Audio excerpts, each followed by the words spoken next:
Cancer क्या है? जिस तरह एक मकान अनेक ईंटों से या पत्थरों से बनता है, उस तरह प्रत्येक मानव या प्राणी का शरीर अनेक सेल्स या कोशिकाएं मिलकर बनता है। सेल्स के एक साथ मिलने से अंगों का निर्माण होता है और विविध अंग मिलकर मानव शरीर को चलाते हैं। हमारे शरीर की सेल्स जेनेटिक कोड या डीएनए द्वारा चलाई जाती हैं। डीएनए निर्देशों से सेल्स को यह बताया जाता है कि क्या करना है और किस तरह काम करना है। ये जेनेटिक कोड कंप्यूटर सॉफ्टवेयर की तरह सेल्स को चलाता है।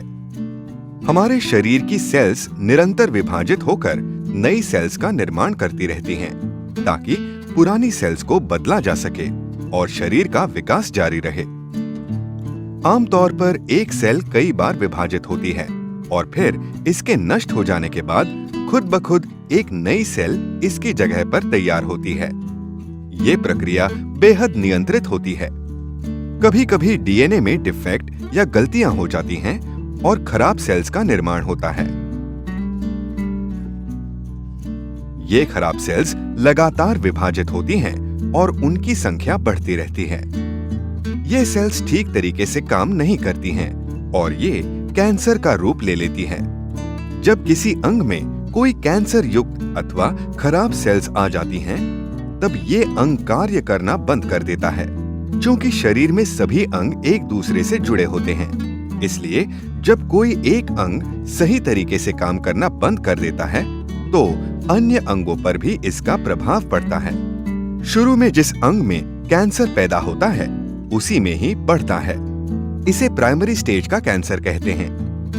जब इस अंग में पैदा हुई कैंसर वाली सेल्स टूटकर खून द्वारा शरीर में अन्य हिस्सों में चली जाती हैं, तो कैंसर शरीर के अन्य हिस्सों में फैल जाता है।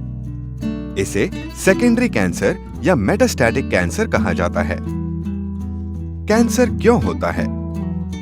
बड़े लोगों में वातावरण में होने वाले प्रदूषण के कारण, जैसे सिगरेट पीने से फेफड़े का कैंसर और तंबाकू चबाने से मुंह का कैंसर हो सकता है। इंडस्ट्री में काम करने वाले लोगों का कुछ रेडियो एक्टिव सामग्रियों या खाने में ऐसे रसायनों के संपर्क में आने के कारण कैंसर हो सकता है। बच्चों में होने वाले कैंसर का कारण हमें पता नहीं है, क्योंकि बच्चों के अंग बहुत तेजी से बढ़ते हैं। उनकी सेल्स में खराबी आने का खतरा ज्यादा होता है और इसी वजह से उनको कैंसर हो सकता है। यह शरीर के किसी भी हिस्से को प्रभावित कर सकता है। कैंसर छूत का रोग नहीं है और ये व्यक्ति से व्यक्ति के पास आने के कारण नहीं फैलता है। कैंसर छूने से, साथ में बैठने से, मिलकर खाने से, साथ में पढ़ने से और खेलने से नहीं फैलता है। कैंसर के कितने प्रकार होते हैं? कैंसर दो प्रकार का होता है, ब्लड कैंसर और solid tumours. Blood cancer, leukaemia एक प्रकार का ब्लड कैंसर है, जिसमें अस्थि मज्जा या बोन मैरो में व्हाइट ब्लड सेल्स बेहद जल्दी बढ़ती हैं। इससे अस्थि मज्जा में कैंसर वाली खराब सेल्स भर जाती हैं और स्वस्थ सेल्स को विकसित होने के लिए जगह नहीं मिल पाती है।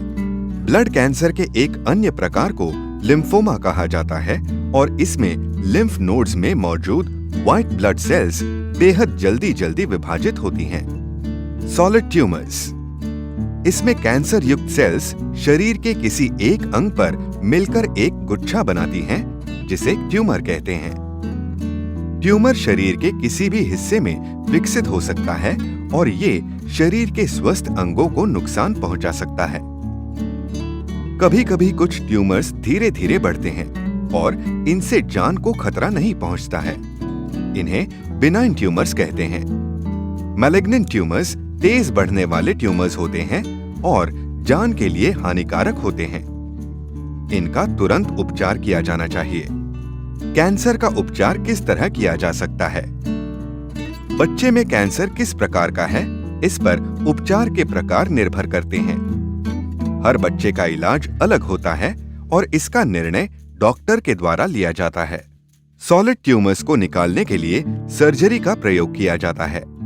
इसमें ऑपरेशन के दौरान डॉक्टर द्वारा ट्यूमर और आसपास के ऊतकों को शरीर से निकाल दिया जाता है।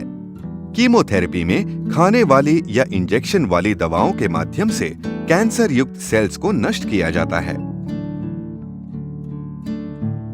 रेडिएशन थेरेपी में एक मशीन की ऊर्जा युक्त अदृश्य किरणों द्वारा शरीर के किसी खास अंग में मौजूद कैंसर युक्त सेल्स को नष्ट किया जाता है। इसके अलावा कोई भी इलाज करने से पहले आपके डॉक्टर से बात करें। गलत इलाज करने से आपके बच्चे को नुकसान पहुंच सकता है। कैंसर से कैसे निपटना चाहिए?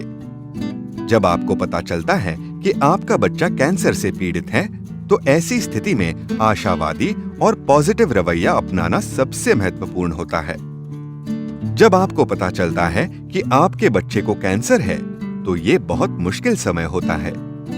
लेकिन अच्छी बात यह है कि यदि शुरू में ही रोग की पहचान हो जाए, तो बचपन में हुए कैंसर का इलाज हो सकता है और ज्यादातर बच्चे ठीक हो सकते हैं।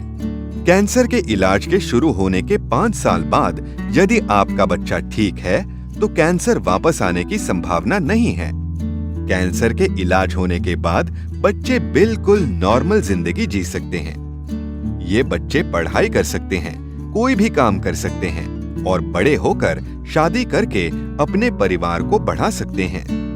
आपको ये जानकर खुशी होगी कि लाखों बच्चे कैंसर से मुक्ति पाकर एक नॉर्मल जिंदगी जी रहे हैं।